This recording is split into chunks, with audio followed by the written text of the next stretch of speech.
Bom dia, vamos orar. Pai nosso que estais nos céus, santificado seja o vosso nome, venha a nós o vosso reino, seja feita a vossa vontade, assim na terra como nos céus. O pão de cada dia dai-nos hoje, Senhor. Perdoa, Pai, nossas dívidas, assim como nós perdoamos nossos devedores.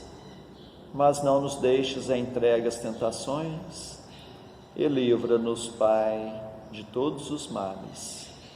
Senhor Jesus, agradecemos esta manhã de domingo, cheia de oportunidades em nossas vidas, para que sejamos úteis e possamos bem aproveitar as horas do dia.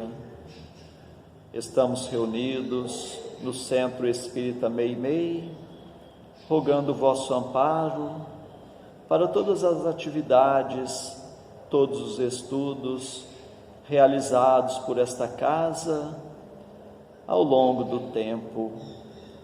Pedimos que fortaleça, Senhor, ao ideal nobre de cada um de nós. Fortalecei as famílias que por um momento estão distantes, estão resguardando a saúde em obediência à lei civil, o afastamento social. Que possamos, Senhor, após passar esse período, podermos nos reunir novamente neste cantinho abençoado de Meimei, na cidade de Franca, no prosseguimento dos estudos na Escola de Moral Cristã. Mas enquanto isso não é possível, Senhor, queremos manter os nossos vínculos com toda a família espírita de Meimei, através das preces, dos esclarecimentos evangélicos, ao qual rogamos sempre a vossa inspiração em nossos corações, em nossos pensamentos. Que assim seja. Hoje, com o comentário do Evangelho, o José Luiz.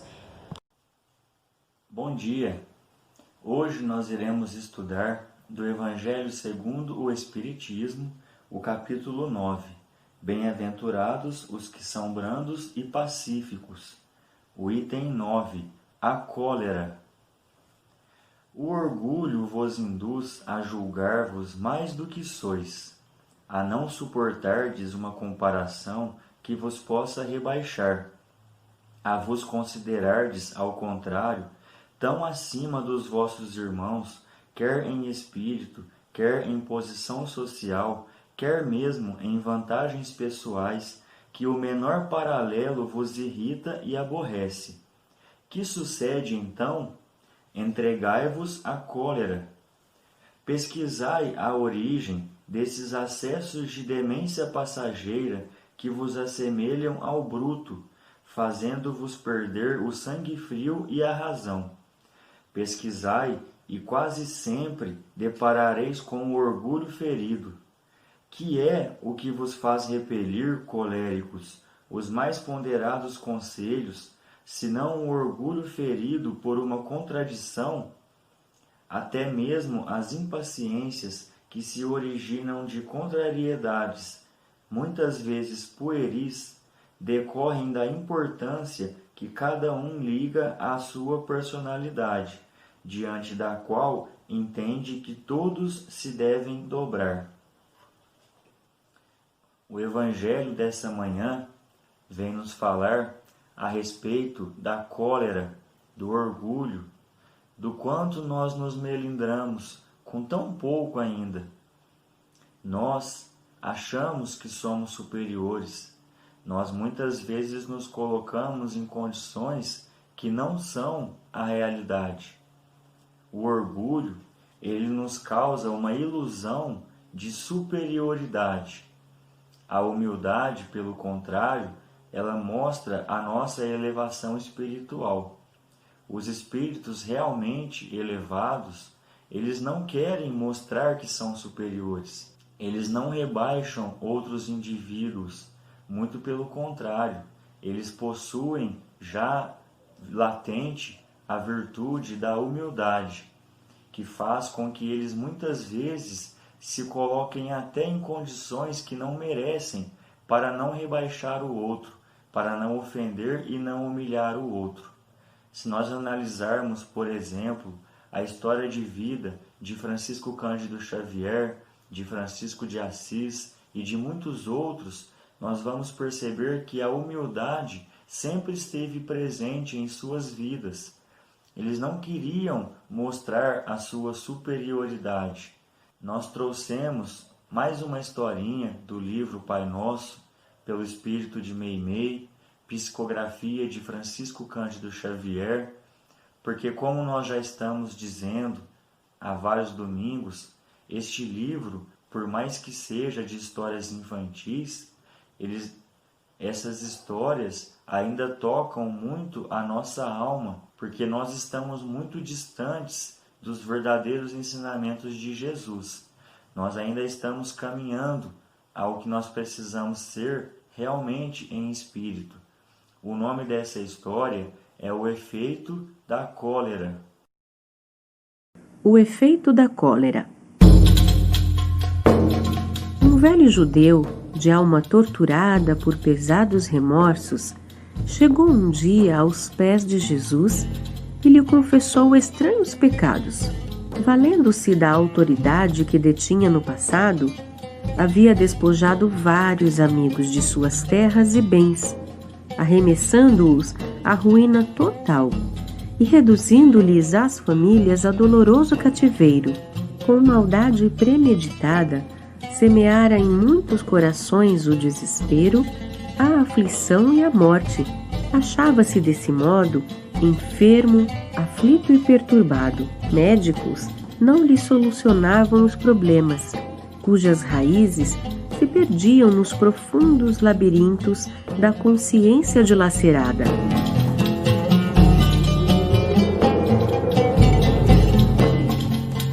O Mestre Divino, porém, ali mesmo, na casa de Simão Pedro, onde se encontrava, orou pelo doente e em seguida lhe disse: "Vá em paz e não peques mais." O ancião notou que uma onda de vida nova lhe penetrara o corpo, sentindo-se curado, e saiu rendendo graças a Deus. Parecia plenamente feliz, quando, ao atravessar a extensa fila dos sofredores que esperavam pelo Cristo, um pobre mendigo, sem querer, pisou-lhe num dos calos que trazia nos pés. O enfermo restaurado soltou um grito terrível e atacou o mendigo a bengaladas. Estabeleceu-se grande tumulto. Jesus veio à rua apaziguar os ânimos.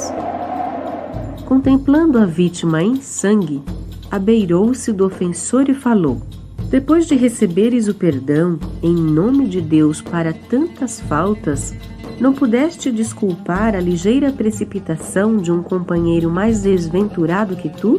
O velho judeu, agora muito pálido, pôs as mãos sobre o peito e bradou para o Cristo: "Mestre, socorre-me! Sinto-me desfalecer de novo. Que será isto?" Mas Jesus apenas respondeu muito triste: "Isso, meu irmão, é o ódio e a cólera que outra vez chamaste ao próprio coração. E ainda hoje isso acontece a muitos que, por falta de paciência e de amor, adquirem amargura, perturbação e enfermidade."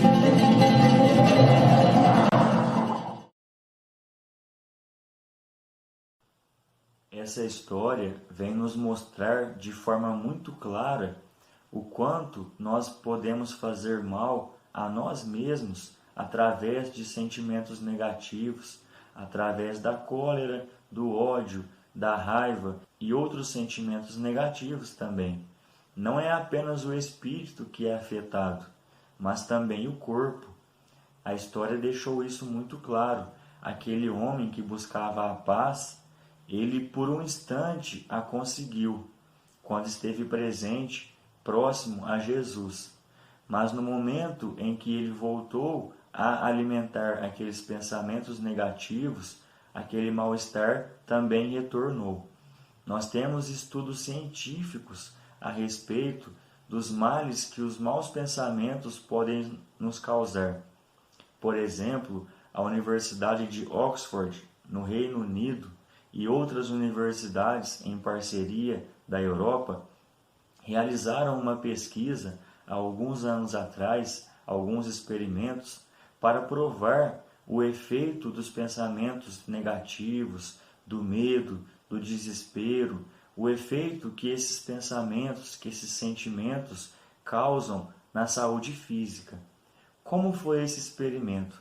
Eles convidaram várias pessoas, alegando que iriam fazer testes na saúde, que iriam ver como estava a saúde daquelas pessoas. E elas aceitaram. Num certo momento da consulta, elas foram submetidas a um calor em uma certa região do corpo, e esse calor intenso causou uma certa dor. Então o médico avisou que iria colocar um remédio na veia para que essas pessoas não sentissem mais a dor. Ele assim o fez e realmente ele teve o efeito que ele queria. Mas depois de um certo tempo, ele avisou que em alguns segundos ele iria tirar aquele remédio e aquela dor voltaria. Em alguns segundos, realmente aquelas pessoas voltaram a sentir a dor, voltaram a ter o desespero, e até mesmo os exames no cérebro delas comprovou que a região que é responsável pela dor em nosso cérebro realmente foi ativada. Elas realmente sentiram dor. Mas, para surpresa de todos, depois foi revelado que na verdade eles não tiraram o remédio, ele ainda estava ali. Os próprios pensamentos daquelas pessoas, a ansiedade, provocou a dor no corpo físico.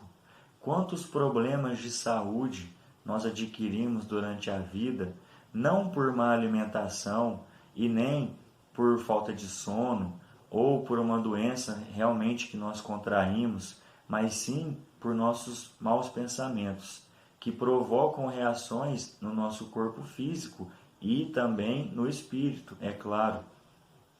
Esse teste, feito na universidade, pôde mostrar que o pessimismo ele gera vários problemas de saúde. Em muito tempo, eles foram pesquisando, foram examinando, até comprovar que muitas pessoas desenvolveram problemas gástricos, dores musculares, problemas cardíacos por cultivar o pessimismo, por cultivar maus pensamentos. Se o pessimismo é capaz de fazer isso, imagina o que o ódio, o que a cólera é capaz de causar em nossa saúde física. O estrago é grande, então precisamos sim cuidar da saúde do corpo, mas lembrar de cuidar da saúde do espírito, porque senão a saúde do corpo também não estará boa. Jesus nos trouxe uma parábola que explica muito bem o que estamos querendo dizer. É a parábola dos credores e dos devedores. No Evangelho segundo o Espiritismo, ela está presente no capítulo 11, Amar o próximo como a si mesmo, no item 3. De forma muito resumida, essa parábola nos diz que um rei que tinha muitas pessoas em dívida com ele, um dia chama essas pessoas do reino e cobra o pagamento das dívidas. Um homem que estava passando por momentos difíceis pede para que o rei perdoe a sua dívida. E o rei, muito justo e muito misericordioso, perdoa sim. Quando aquele homem sai do castelo, ele encontra um outro homem que também tinha uma dívida com ele. Então o que ele faz? Ele vai cobrar a sua dívida. Aquele outro homem também não tinha condições de pagar, mas ele não foi misericordioso como o rei havia sido com ele. Ele chama os guardas e ordena que eles prendam aquele homem até que ele pagasse a sua dívida. E o rei, ficando sabendo disso, ordena que aquele homem seja preso e retira o perdão da sua dívida. Ele deveria sim pagar por não ter agido como o rei agiu. E lembrando que a dívida que ele tinha com o rei era imensamente maior do que a dívida que aquele outro homem tinha com ele. Nós somos assim em nossa vida. Nós oramos o Pai Nosso e sempre dizemos a frase: perdoa nossas dívidas à medida em que perdoarmos os nossos devedores. Mas não estamos atentos nessa frase, porque o que estamos dizendo é que Deus irá nos perdoar de acordo com o perdão que nós oferecermos aos outros. Então vamos deixar de lado a cólera, o ódio, sentimentos negativos por outros indivíduos, por outros irmãos, e vamos cultivar o perdão. É claro que não é fácil e isso não acontece de uma hora para outra. Mas por que não começarmos agora a cultivarmos o sentimento de perdão por aqueles que nos ofenderam? Vamos deixar o orgulho mais de lado e vamos olhar mais para o lado da humildade. Vamos nos colocar na condição em que estamos, de espíritos em evolução, e não de espíritos superiores, como nós muitas vezes pensamos ser. Obrigado mais uma vez pela atenção de todos e desejamos a todos uma boa semana.